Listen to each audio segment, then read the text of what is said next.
Here's Johnny.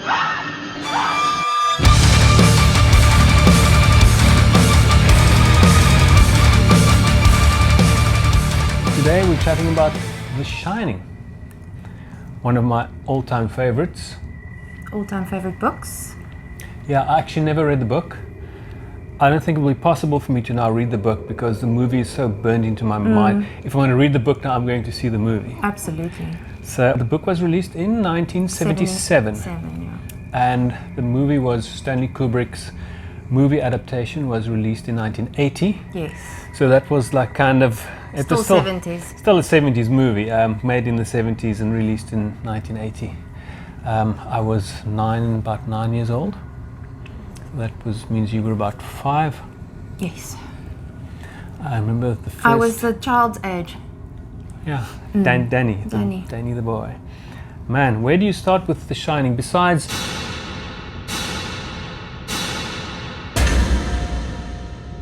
This movie has been discussed, analyzed, torn apart.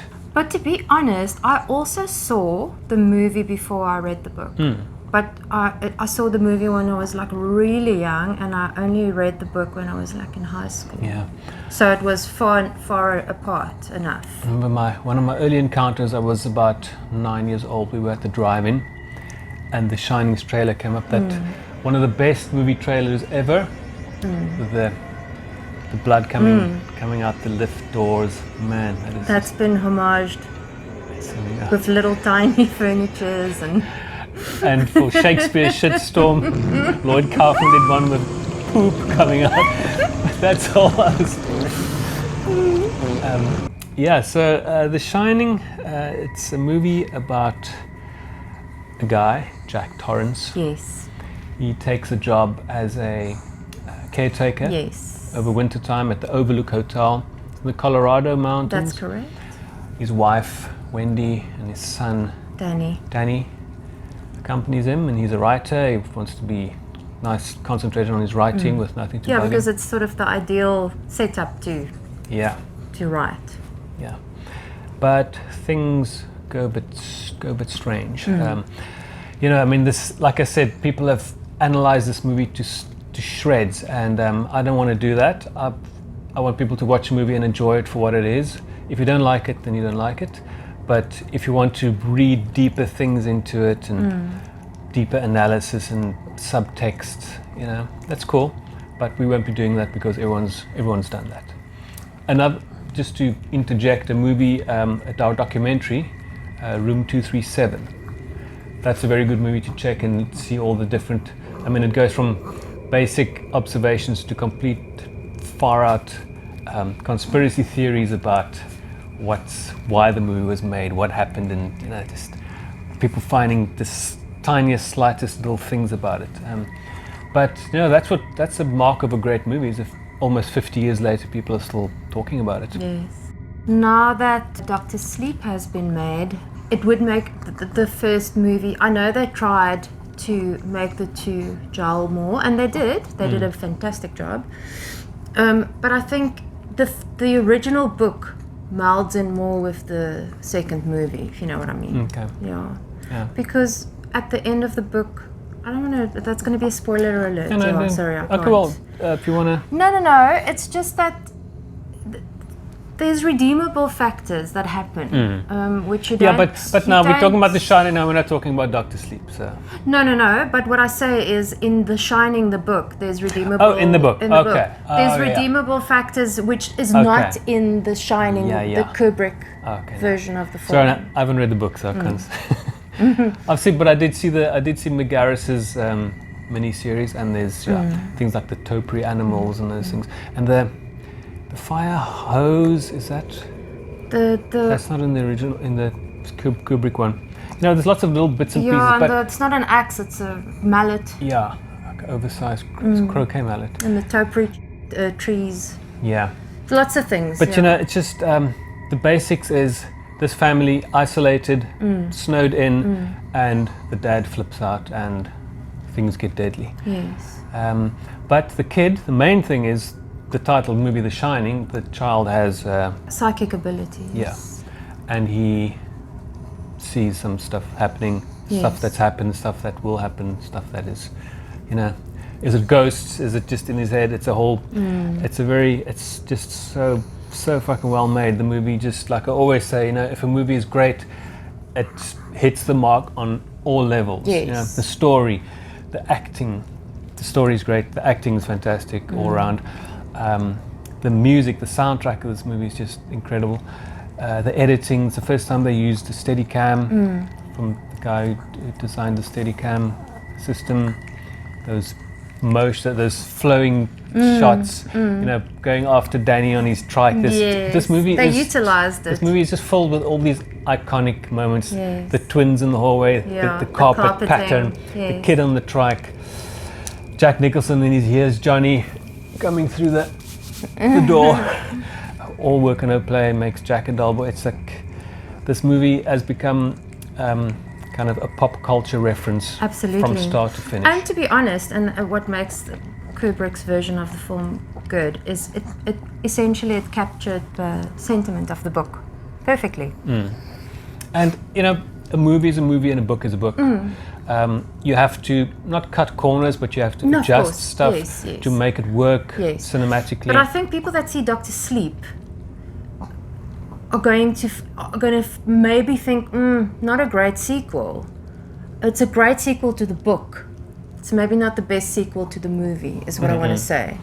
It worked well. But it worked for me. It worked beautifully. I think it released in 2019, and that year for our Horrorfest, we made that our Horrorfest theme, because every year we do a poster that's got a theme kind of related to something happening at the festival. So we had the Overlook Hotel carpet pattern in the back, and we also did a screening of The Shining before we did a pre-release screening of Dr. Sleep. So we screened both of them, and it was first time I actually saw it in cinema. And yeah, me too. Saw it on the TV. Yeah. First time we rented it and rented it in the video stores, but also bought it in London. I bought the VHS tape, still have it. And then after that, back in South Africa, bought the DVD, about early 2000. But you know what's so stupid about this thing? It's a Warner Brothers release, but it's a 4:3 aspect ratio. Yeah, As a Kubrick movie in pan and scan, not pan and scan. Just but it might as well have been pan and scan. Yeah. But then I had to get this Kubrick collection. We've got a bunch of Kubrick movies, but this collection has a double disc Shining, which has commentary and extra stuff. There is both of these have the Kubrick's Daughters little documentary. Very cool with Jack Nicholson behind the scenes stuff. Yeah, this was just it's one of his most memorable roles. Oh, the man had a temper. Yeah, but Kubrick or Kubrick. Yeah, no, he was. Put Shelley Duvall off acting for the rest of her life. Apparently so. We're killing ourselves out here, and you're going to be ready. I am too. I'm standing So we right play by mood the music? door. If it hadn't been for that, volley of ideas, and sometimes butting of heads together, it wouldn't have come out as good as it did. If you see the way his movies turned out, he didn't make a bad movie. No, he didn't. That obsessive, psychotic dedication resulted in some of the best movies ever made. No, it did. It did. I don't think he was very like liked, though. This collection of mine has got 2001 Space Odyssey, Full Metal Jacket, Brilliant. Eyes Wide Shut, Clockwork Orange, and the documentary A Life in Pictures, just a little piece on him. But yeah, it's, And the little Funkos? Oh yes. Also have to have the Funko Pops. We've got Jack Torrance. In the back you've got where's the Overlook carpet design? No, it's not on this one. It's on the side. It's on Danny. You've got the carpet design on the side. Why is Khaleesi licking this box? We've got Jack Torrance with his axe and his blood on his head where Wendy whacked him with a baseball bat. And then there's quite a cute one. You have Wendy with a knife, Yeah. not with a baseball bat. No, So Wendy's all like Maine in this little. yes, Funko. and you've got little blood splatters on the side of the. I love these. I It's wish we had so more cool. space. Yeah, and Danny with his little knife as well. Yes. There we go. But is it? Yeah, did he have a knife? Yeah. And he's holding something else. Oh, and the red rum lipstick. He's got, yes. he's got the lipstick in his hand. He wrote red rum on the. That's another thing. Red rum. Red rum. You know, red rum.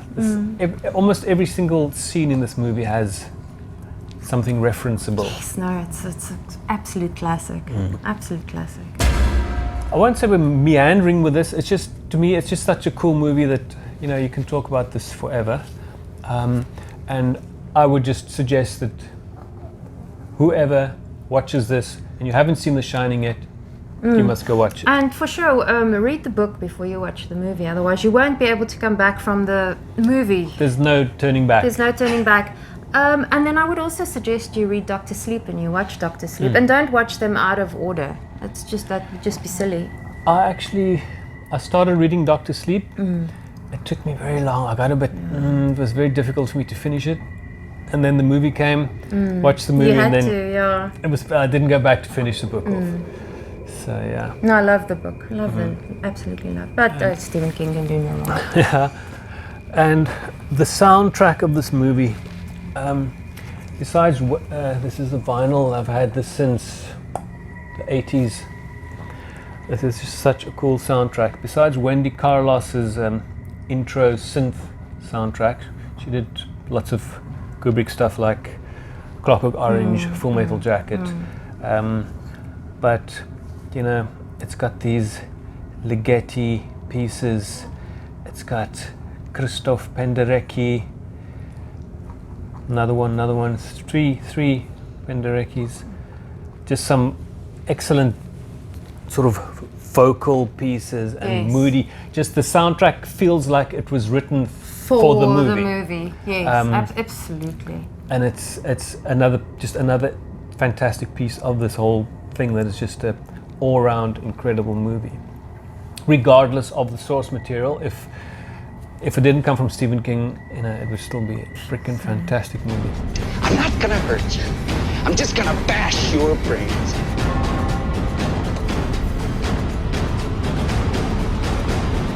Here's Johnny.